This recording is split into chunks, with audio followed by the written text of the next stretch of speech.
Here we go. There she Hi. is. Gorgeous How are as ever. you? I'm So good. good to How are see you. you? Yeah, so I thought I was crazy because I'm like, I'm looking at your account. It's not live right now, I swear. Michelle, I'm sorry. No, that's okay. I was like, and I love that like people are like, oh, you don't know like where stories or live is. I'm like, Oh no, my no, no, gosh. I'm I like, this do. woman is totally technologically savvy. Anyway, here we are. Here we are. Enough Thanks about for that. giving me a reason to shower today, which I did, by the way. Right. Same. I know. These are good reasons to pull out the lipstick again or pull out the mascara. I know, because it's honestly been a minute. I have not been in like, jeans that had or pants that had a zipper or, pulled out a curling iron or anything like that. So anyway, thanks for that and thanks for having me. Yeah, it's fun. Have you been in New York this whole time, Michelle? I have been in New York most of the time. Yeah. Okay. Yes, I have. I went out to The the beach. beach for like 2 days, but then I came back. So yeah, I've been pretty much quarantined here in NYC. Good. Well, your apartment looks cozy. When was the last time I saw you? I feel like Oh I my saw God. you I don't. at a fashion show maybe once, I a very long mean, time ago. it had to be a while ago because my memory cannot like retrieve that. I mean, I feel like It's been ages. so Well, long. let's catch up on your career since we worked together. Yeah. We worked together many years ago at Cosmo. So your first time at Cosmo. That's right. I call it my first tour of duty. Yeah, there you go. Give us your career's trajectory since you and I met at Cosmo many, many years ago. Yeah, so when we met at Cosmo, I was the executive editor, which is the #2 position. And that was a great job, as you know, working for a legendary editor in Kate White. Yes. And learned so much. I called it editor-in-chief boot camp because I just had, so much responsibility in that position, managing people and planning issues with Kate and working on those, legendary Cosmo covers. And from there, I was there for like 8 years. And then I went and became the editor-in-chief of Women's Health magazine, which was, such a fabulous job and brand. And I helped build that and transition it from a really vertical health and fitness brand to one that was more lifestyle with health and fitness and nutrition at its core. Did that for 6 years, and it was a really fruitful time for the magazine, although the industry, that was in 2009 when we were experiencing, other than what we're experiencing right now, such an economic collapse. But the magazine did really well because people need health and wellness information at times when they feel out of control of other things. And we're experiencing that right now. But that was also the case in 2009 when I took over Women's Health. So the magazine really thrived. We gave, I think, readers a sense of control over something in their life, their health destiny, which is, so important, as we all know now. And then went to Yahoo for a couple of years. So left Women's Health, went to Yahoo, and became the editor-in-chief of Yahoo Health. And that was the first time that I was submerged in digital exclusive, and that was great in the sort of daily publishing cadence of that. And then they shut down because Yahoo was positioning themselves to sell, which they eventually did to Verizon. And so I had a little time off for the first time in a long time. How much time did you have off? I had like a bunch of months off, and that was like what was crazy is I went on a long vacation. I went to Southeast Asia. I went to Vietnam, Cambodia, Hong Kong, Bali. Did my little eat, pray, love moment, and came back and thought about moving to Los Angeles, and was seriously considering a job there, and ended up getting offered the editor-in-chief job at Cosmopolitan. So stayed in New York and took that amazing position that had only had, I think, 4 other editors before me. I think I was the 5th editor-in-chief, and it was a brand that I had so much affection for and history with, as you know, because that's where we met. Yep. And so did that for 2 years, and then for the last year and a half, I've been a free agent working on various things. I'm the editorial director of The Well, and also wrote Sugar Free 3, which we're here to talk about. So that's the cliff notes of my Yeah. Is career. this book number 2 or book number 3? This is book number 3. 3, I thought so. Yeah, so the first one was Look Better Naked, and the second one that just feels like a Cosmo cover line. Right. Yeah, that's like an ode. That title is an ode to you thinking in cover lines. Yeah, exactly. And then the second one was called 20 Pounds Younger, and it was sort of about the relationship between, you know, how we treat our bodies, what we eat, and our, you know, sort of aging process, and not just, you know, how we look, but how we feel. And then, and now Sugar Free 3 is the latest. Why a book on eliminating sugar? Have you found that sugar is the common denominator in what makes for poor health with all you've learned about health and wellness over the years? Yeah, it is one of the kind of, you know, impossible to refute evils out there. And it's also one of the things that I've struggled with the most, even though I've adopted so many healthy habits over the years, and especially for the last decade being a health and wellness editor, I've really, you know, educated myself and adapted to, you know, the lifestyle of trying to take the best care of myself, which is not to say that I am virtuous all the time, because I am not. Well, And in quarantine, I'm not at all. Oh, just so you know. Well, we can talk about that. That's a question from somebody. Yeah, we can and should talk about that. Yeah. But you know, outside of this crazy period of time, sugar has definitely been the thing that I've struggled the most with.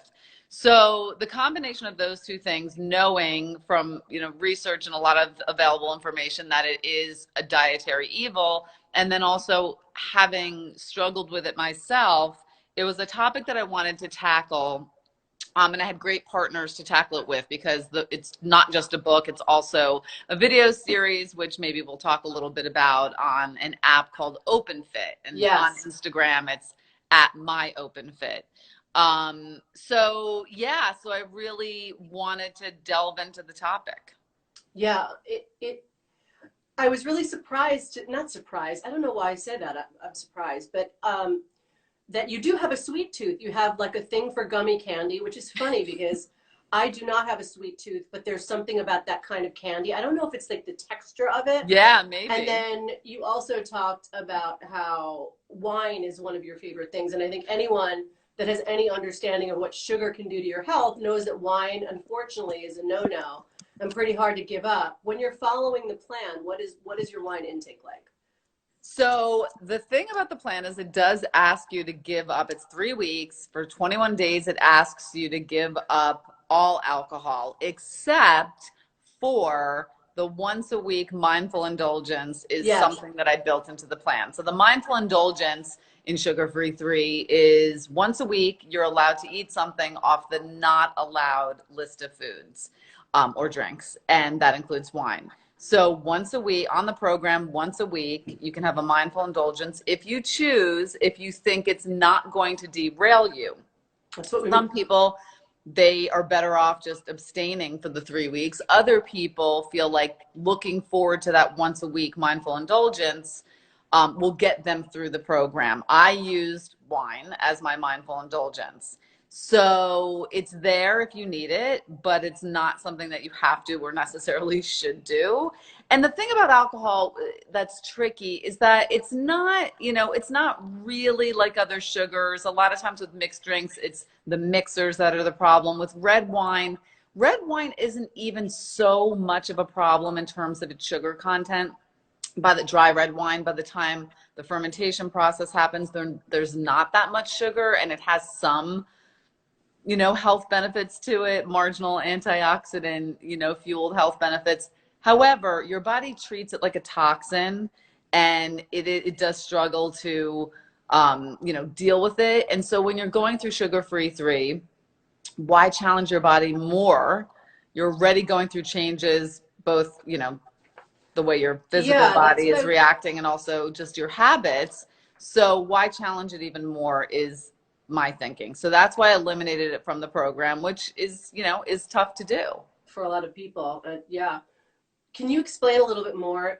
In the book, you give a great explanation of how it acts like a fat in the body, right? How By alcohol does? yeah, it Your acts like, body treats it a little bit like it's like a carbohydrate, and it's really it challenges your body because it's a toxin, and it's like, you know, foods with added sugars in that it really is nutritionally devoid, right? So it's empty calories, right. like the other foods in the program are empty calories. So the program really asks you to eliminate added sugars, artificial sweeteners, and refined carbohydrates. Those, I call them added sugars and their evil twins, refined carbohydrates and artificial sweeteners, because those things have no nutritional value, so they don't do anything for your body. They do Eliminating harm. They do sugar, harm, but they don't do yeah. any good. And eliminating sugar, I think what a lot of many people may not know this. When you eliminate sugar, you really eliminate hunger. I've experienced that myself.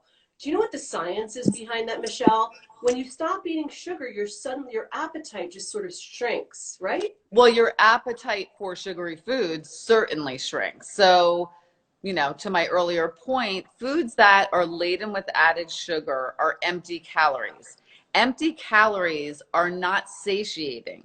So basically, you're eating foods that are not going to satisfy your hunger and that are also going to do things like spike your blood sugar, tap the dopamine centers of your brain. That's the pleasure, you know, experiencing part of eating sugar, right? It's the only redeeming quality sugar really has, is it does bring pleasure. Yeah. But it also creates this dependence and this cycle where Yeah. the more you have, the more you want. Right. So in that sense, you're not eating anything that's going to satisfy you long term, going to fill you up. It's not giving you, you know, good energy. It's giving you No. that sort of false energy and blood sugar spikes. And therefore, and it's also creating a dependence of cycle where you get that dopamine hit, you want more, you go back to that sugary treat for more. So in that sense, by curbing your sugar intake and replacing those sugary, empty calorie foods with nutrient dense foods, you're going to eat calorically less, you're going to eat probably less food, you're going to be more satisfied, and you're going to have better and more stable energy. That's probably the key. You're more satisfied. You make a really great point in the introduction of your book about how following an intricate or narrow diet, maybe one of the latest trends, really isn't sort of necessary for slimming down. It's a lot simpler than that. Sugar-free 3, as you say, is a real plan for real people. And I think a lot of people I never did well on any of those plans that asked me, you know, because I've experimented with lots of them over the years, just even because I was in the health and wellness industry and they, you know, come across my desk and I'd want to look into them. And, you know, it just never worked for me. I don't have food sensitivities, so I haven't had to, you know, go down the sort of no dairy route or no gluten route or any of those things. Right. So, you know, whenever a plan is too restrictive, I find I actually do worse on it because, you know, human nature, the second you're told you can't eat something, you want that exact thing. Yeah, you develop a craving for it. It was important to me for Sugar-Free 3 to make it really generous in terms of what you can eat. So again, it's like you can eat, you know, if you're on a plant-based diet, you can eat Sugar-Free 3. If you're a meat eater, carnivore, omnivore, you can eat Sugar-Free 3. You can do Sugar-Free 3. It really is just about eliminating added sugars, artificial sweeteners, and refined carbohydrates. And so for me, knowing that you could just do that and experience all these health benefits, just, you know, and still enjoy the foods, for the most part, all of the foods that you enjoy pretty much, because even the foods that have added sugar that you're eating, a lot of times you can find those, if you know what to look for, you can find those things without the added sugar. So it's really an education process and just sort of an awareness raising process as much as it is an elimination process. Yeah.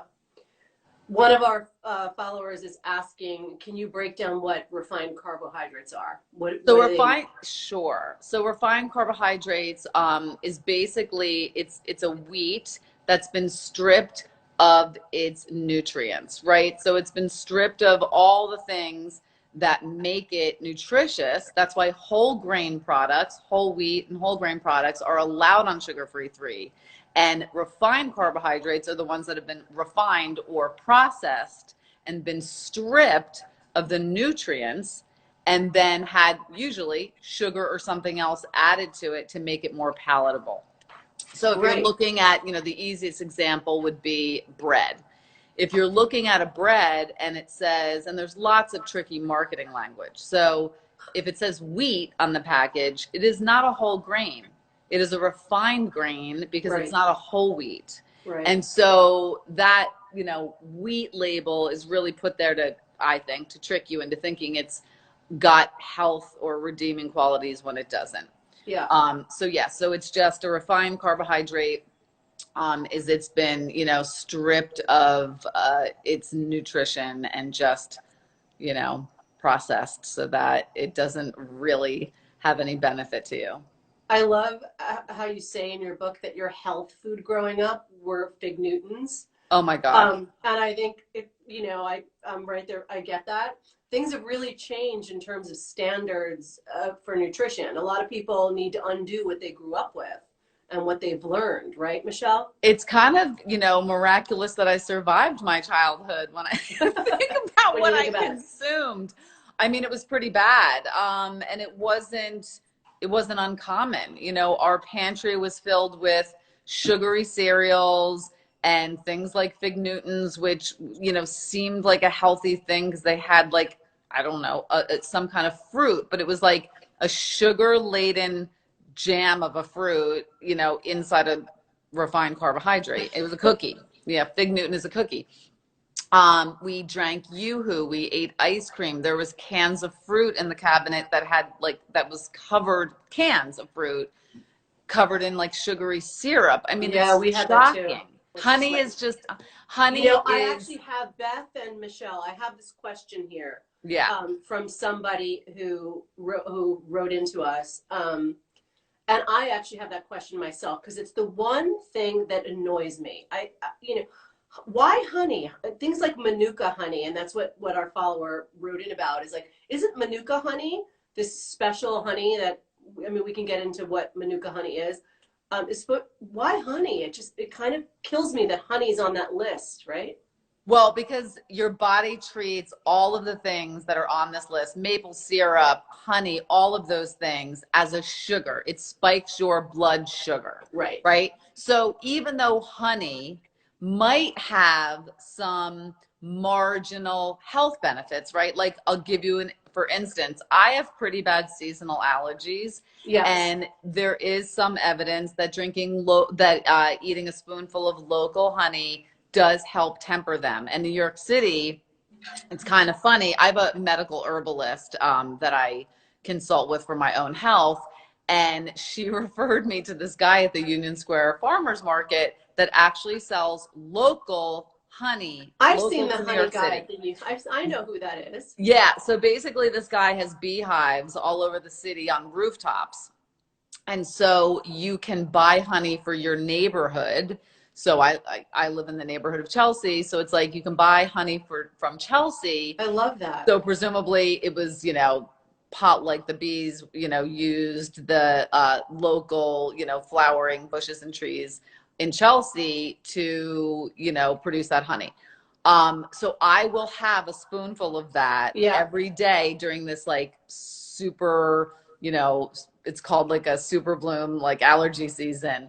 But on sugar-free 3, barring some reason like that you would need it, and hopefully you could find an alternative for 21 days, it's barred because your body treats it like sugar. So I'm not saying that it's as bad as high fructose corn syrup in general. It has, it has some medicinal qualities to it, but your body treats it like sugar. So while you're on sugar-free 3, not using any of those things is pretty important. The only 2 sweeteners that you're allowed to use are stevia and monk fruit. They're plant-derived sweeteners. They're 0 calories. They don't spike your blood sugar. We don't really know if they cause you, because not enough's been studied on them, if they cause you to crave more sweet things, you know, the way, say, like a diet soda that has an artificial sweetener in it might. We don't know that it won't make you crave more things. All we know is that it doesn't mess with your microbiome. It doesn't feed the bad guys in your gut the way sugar does, and it doesn't spike your blood sugar. So that's why monk fruit and stevia are allowed, and everything else, including honey, is not allowed for the 21 days. Yeah, you think not to say that honey is you know, inherently bad. Yeah. I was really excited to see that in your book you mentioned the Chalk Zero products. Yeah.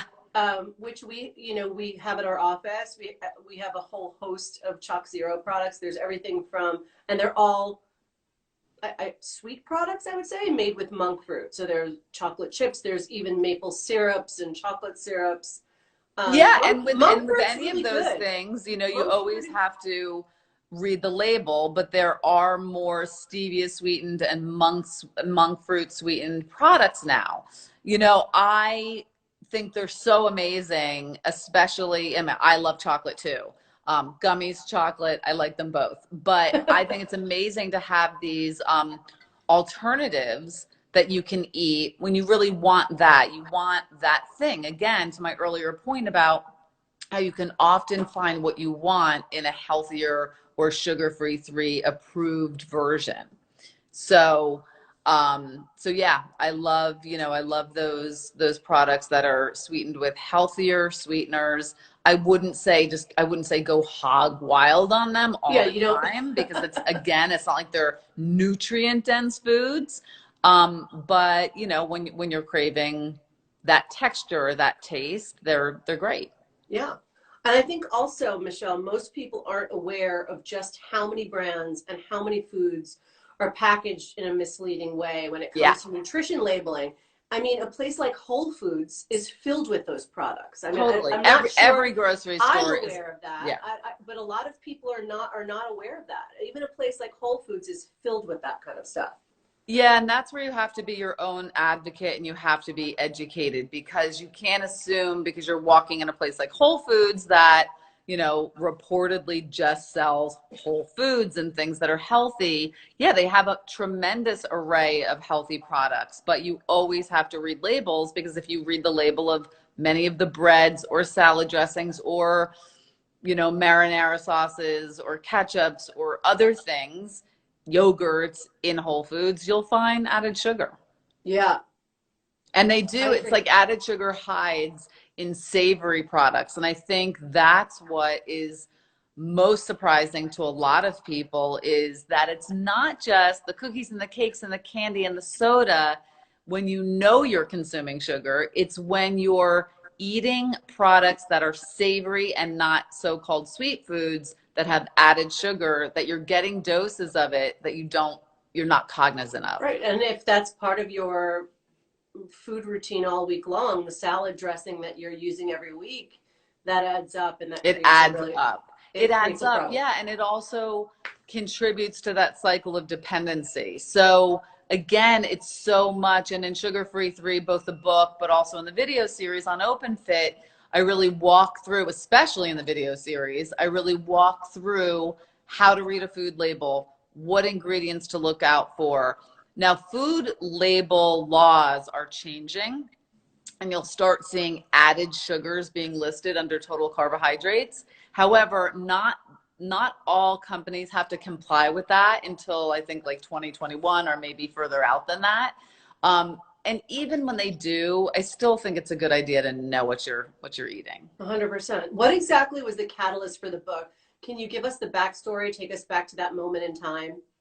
Yeah, I mean, it was a combination of, you know, me feeling like it was a really worthwhile topic to cover, because even the New York Times claimed or labeled 2020 the year of quitting sugar, and, you know, talked about all the dietary evils. And that was after my book was published, like a couple of, like literally simultaneously with my book being released, the New York Times sort of came out with this whole big thing. So I felt like it was a moment in time where people were more receptive to grasping this concept, because we've grown up thinking and being told our whole lives that sugar is a form of, reward. It's harmless, celebratory food. And yes, it does check some of those boxes. It is pleasure producing, and it is part of our cultural makeup to use it as celebration. However, it's not harmless.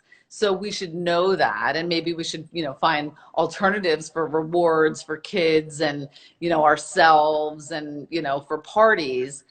Yeah, But I just felt like people are starting to really understand that more. And so there was more, kind of awareness around this subject. And also it's just gotten to such a critical level where it's in everything, it is everywhere, and it is now proven to impact our health negatively on so many levels, metabolically, cognitively.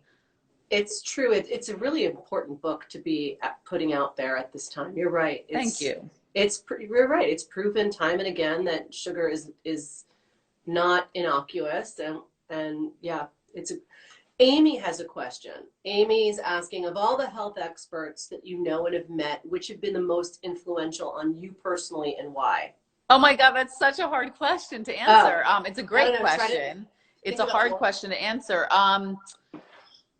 Different people in different realms. So Carrie Glassman, who's a registered dietitian, contributed to Sugar Free 3, and she's somebody that I've worked with throughout my career. She was a contributor to Women's Health. She was a contributor to Yahoo Health. She's just somebody that I turn to for great sound nutrition advice. And so Carrie Glassman is one person. I mentioned my medical herbalist earlier. Her name's Daniela Turley. If you go into my followers, you can find these people. Carrie's That Nutritious Life. Daniela is her name, Daniela Turley.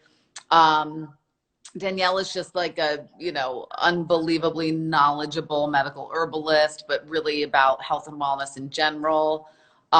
Frank Lipman is a functional medicine doctor and the chief medical officer of The Well, which is the place that I do the editorial director at large position with. And Frank is somebody that I've also turned to throughout my career. He was on my advisory board at Women's Health. He was on my advisory board at Yahoo Health.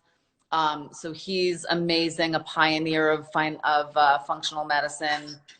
Oh my God, so we're talking to him next week, actually. Oh, you are? That's so great. Well, we're podcasting with him on Friday. We're going to talk to him next week. Fantastic. Lindsay is asking, are there anybody else you want to mention? I mean, there's so many people. There's so many people. There's so many, other people. Max Lugavere, right? Yeah, Max Lugavere is a really good friend of mine. He's a great, really in the nutrition and cognition space, but in general, a great thinker when it comes to the kind of holistic and broad range of health and wellness. And he has a new book out actually called The Genius Life as a follow-up to his book called Genius Foods. And I'd like to think I helped give him his start because he used to write for me at Yahoo Health and do some video stuff for me. I didn't realize that. Yeah. He was a writer for you. Yeah. Lindsay is asking, is there any science, I was thinking about this question actually earlier in the conversation, is there any science to people who crave sweet things versus people who crave salty things? Has that come across your path in all of your research? I don't know about science specifically. I would venture a guess that part of it has to do with conditioning.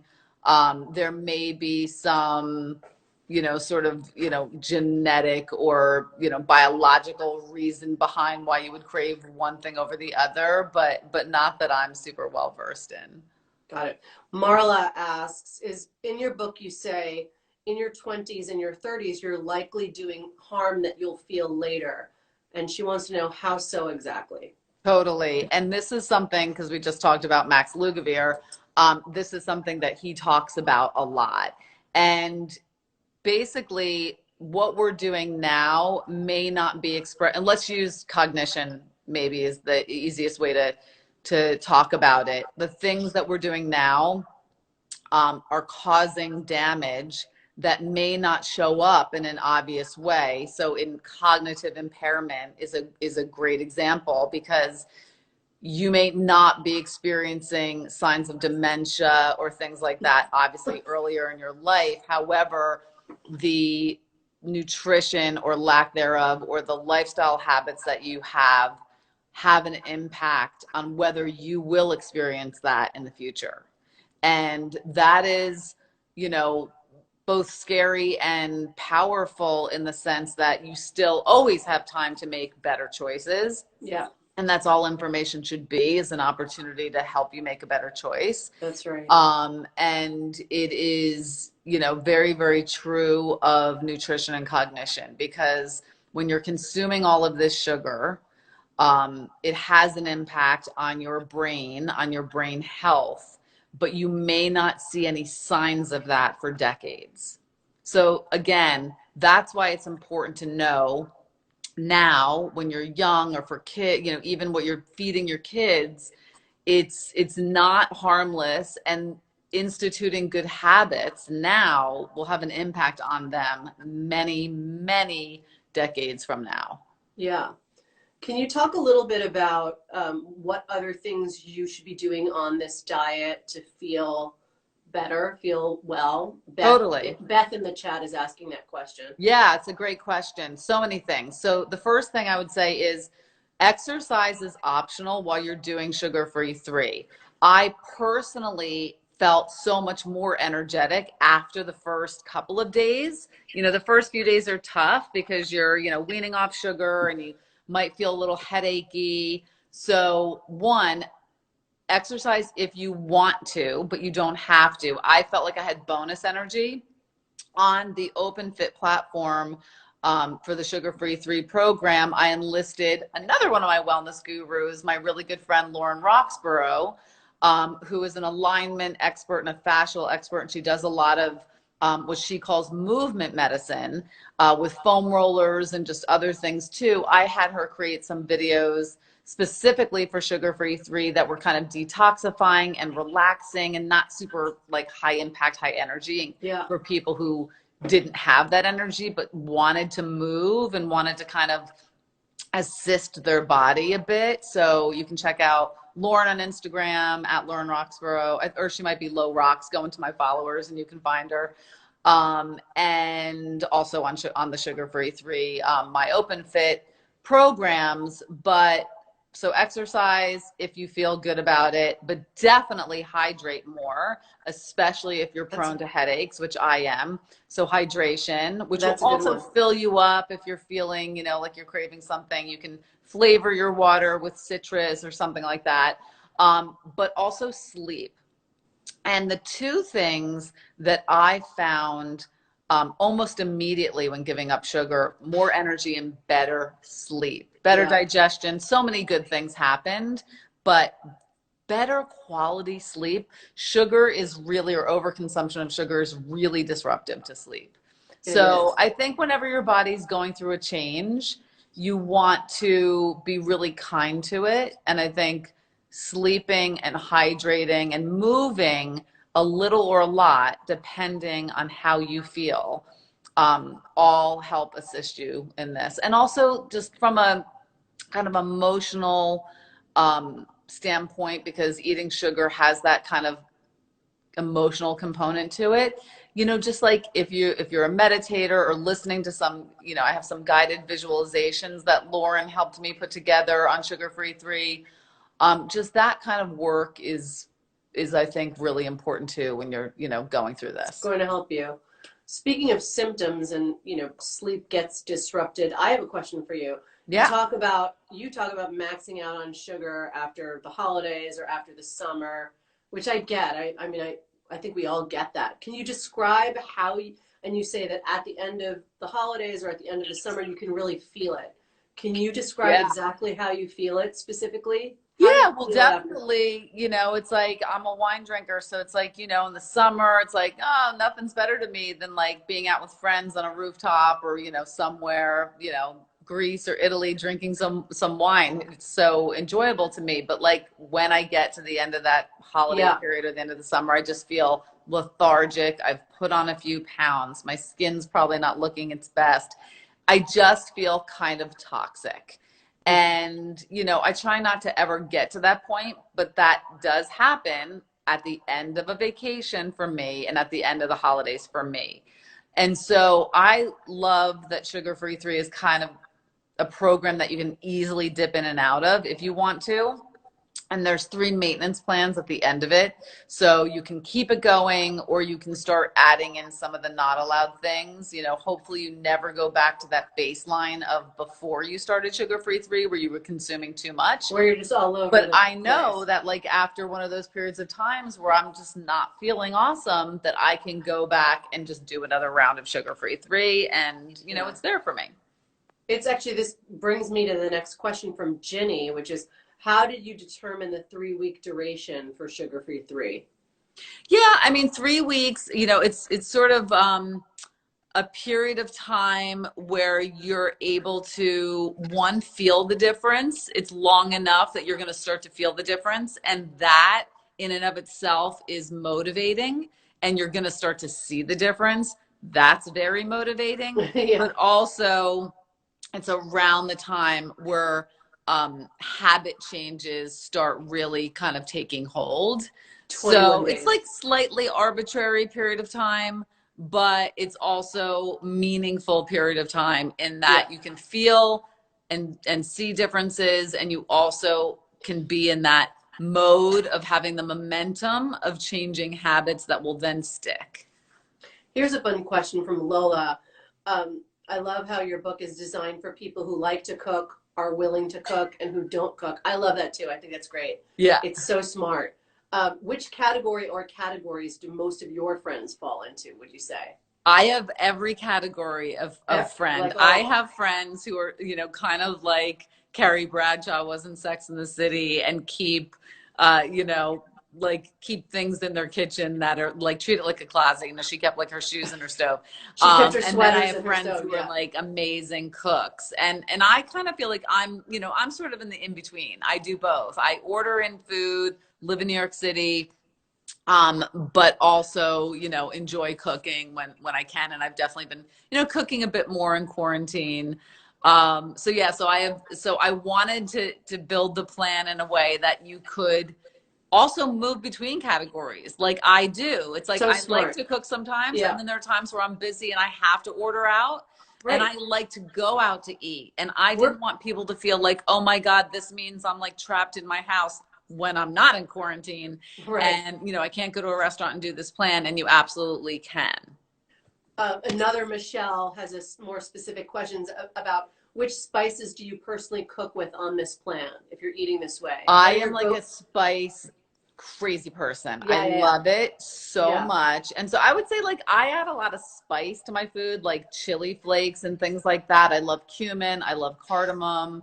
I love curry. I love all that stuff. Cinnamon. I'm a huge cinnamon fan. Well, cinnamon's really good for blood sugar regulation and other things. Yeah. So cinnamon is amazing.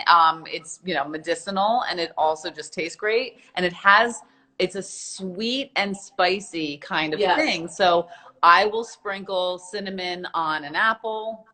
I'll sprinkle it on air popped popcorn. I'll put it in my coffee. I just think it's like such a versatile and amazing spice. So those are good tips. And I love like fresh herbs too. So I'm a big, you know, proponent of kind of doctoring your food with herbs. And then also Trader Joe's and other places sell this amazing everything but the bagel spice, which is so good on like a hard-boiled egg. It's like my favorite thing to put on a hard-boiled egg, just to kind of make it a little fancier. Yeah, I'm late to that bagel spice. Yeah, everything but the bagel. It's probably all sold out now. Probably at the moment. I think you can probably find it online somewhere. Jacob asks, what is your favorite naturally sweet food? Fruit. I mean, you know, whole fruit is allowed on Sugar Free 3 because it comes intact with the fiber, right? The skin is the fiber. The whole fruit is the fiber. So fiber helps slow the absorption of the naturally occurring sugar into your bloodstream. It's also more satisfying. So you get the vitamins, the minerals, you get the fiber, which most American diets are lacking in. And, you know, yeah, you get that sweetness. So I love blueberries. I love apples. I'll eat an apple at night, like I said, sprinkled with cinnamon. Sometimes I sprinkle cardamom on my Yeah, apple. I sometimes I cut up fruit like that and I sprinkle it with cinnamon and with cacao Yeah. and with like coconut flakes and make like a little. Yeah, and as you start to eat less added sugar and start to kind of recalibrate your taste buds, naturally sweet things end up tasting a lot sweeter. So you can really appreciate the sweetness of a whole fruit, a blueberry, Yeah. whatever it is, once you start adopting this lifestyle. Liz wants to know how your friend and colleague Carrie Glassman eats on a typical day. Can you shed some light there? What I love about Carrie is that Carrie like walks her talk for sure. And I remember once when her kids were really young, her son like being at her house and her son like asking for blueberries, and I just thought like, wow, like what a feat as a parent. Like you got your kid to actually ask for blueberries. Like it was like he was craving them. But she's also not, you know, so rigorous that she's that like buzzkill friend that's like never gonna go out with you and like have a glass of wine or have Yeah. an indulgence. And I call, you know, the once a week treat in my plan a mindful indulgence. And throughout the years, you know, Carrie has used a term called consciously indulging, similar thing. You can indulge once in a while, but be mindful, be cognizant of it, and really enjoy it, be present. Don't just shovel something into your mouth mindlessly, consume empty calories that way, and then not even enjoy it and then feel guilty Yeah. about it later. That's Not much even take in the worse. experience, Yeah, that's right? much worse than having a conscious or a mindful indulgence. Well, here's a quick question. How many people, Victoria asks, how many people tested for the book? How many what? How many people did you like were in your test Oh, group for the book? hundreds. Yeah, we've Oh, tried this on hundreds of people. And since kicking it off, so now, you know, the book published December 31st, January 1st, you know, obviously many, many more. So now we have, you know, so much deep data on the program, and we're running groups all the time. You can join the Sugar Free 3 group on Facebook, and you know, you get lots of information there, obviously on the OpenFit platform. And yeah, it's just now it's, you know, we have just more and more people kind of joining this lifestyle, yeah. and just adding to the data set. But you know, we knew at the outset that it would work because we know that added sugar does nothing good for you. But you know, we were happily surprised by the positive feedback of people who were experiencing a really wide range of benefits, right? Everything from significant weight loss to just feeling more energetic, sleeping better, having more stable moods, thinking more clearly, all of those things. Better skin. And just a note for anyone who's in the chat here right now is that we do have a link to buy the book, and we also have a link to join OpenFit, which is goes really hand in hand with the program. Can you explain glycation for people? I'm as fascinated with glycation as I think you are. Explain what that is. As far as it goes with your skin. With the skin. Yeah, so it's like, God, I don't know if I can like explain the science off the top of my head, but essentially on a cellular level, sugar breaks down your skin on a cellular level, causes this whole process that degrades your skin's ability to regenerate, produce collagen. And it's called, like, the kind of layperson's term for it is called sugar sag, which is not cute, right? So it's like, it's so damaging, right? Because Hold it on, causes Michele. these, you know, unhealthful changes to happen on a cellular level, and that means your body can't, you know, keep the elastin, keep the collagen going, and so you get a saggy appearance and more wrinkled and weathered looking too. You just don't have that rebounding effect. But Dr. Whitney Bowe, who is my dermatologist, she's incredible. You can follow her on Instagram as well. She kind of goes into the specifics. And by the way, that's why I referred in the book to people like Carrie and Max and Whitney Bowe and others, because I'm the conduit. Yes, of course, I researched the book, I wrote the book, I live this life, but I'm the conduit to people who know way more on certain topics than I do. You're an editor. I mean, you. So so I'm an editor. So Whitney talks in depth about the glycation and also sugar sag and how sugar is disruptive to your microbiome, which impacts your skin health as well. So for all those reasons, it's disruptive. But Whitney's a great source. And so I tapped her for the book. And so she goes into that in detail. I want to make sure we have enough time for some of these. We have a few more questions. We can only be on for an hour. I think let's do, in your book, this is actually funny. I'm curious about this myself. Jean is asking, in your book, you talk about friends and groups always wanting appetizers to share. That's like a big one. Yeah. And it's the worst, and I agree. How do you personally opt out of that? Or do people it's so, yeah. Isn't that so funny? It's like people that want to just do that all the time, and you're like, actually, no, I don't want to eat that way. Over the years, I've developed a couple of, tips and tricks for eating out with friends. And really, I think the best tip I can give there is just kind of be the one that orders first. Because then it may seem pushy in the beginning, but if you order first, you kind of set the tone for the table. Yeah. And not that you're pushing your, food proclivities or wants and needs on other people, because I'm not a big proponent of doing that. You don't want sugar pushers in your life. You can't be like a healthy food pusher. Yeah. But by just ordering first, there's a contagious effect to it. And that can go in a positive direction or a negative direction. When your friend orders, the fries or the this or the that at dinner, you kind of feel more anointed with permission to do it. It's just a weird psychological thing. There's like this domino effect that happens. There's a contagious aspect to ordering. And so I always say order first, because then that sets that, one, you're not tempted by other people's orders. And then maybe you'll have, a positive effect on the rest of the orders at the table. I think that's such a great tip. I think a lot of people find themselves in that position where they are following a plan and they get derailed just by sitting down and being in the company of other people. Yeah. Leo has a food specific question.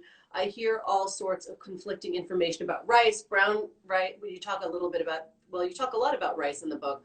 Brown is better than white. White is better than brown. Rice is known to contain traces of arsenic, especially brown rice. What do you and your expert colleagues, what is your take on rice? It's the same thing. It's a whole grain, right? Brown rice is a whole grain. Some of the wild rices are whole grains.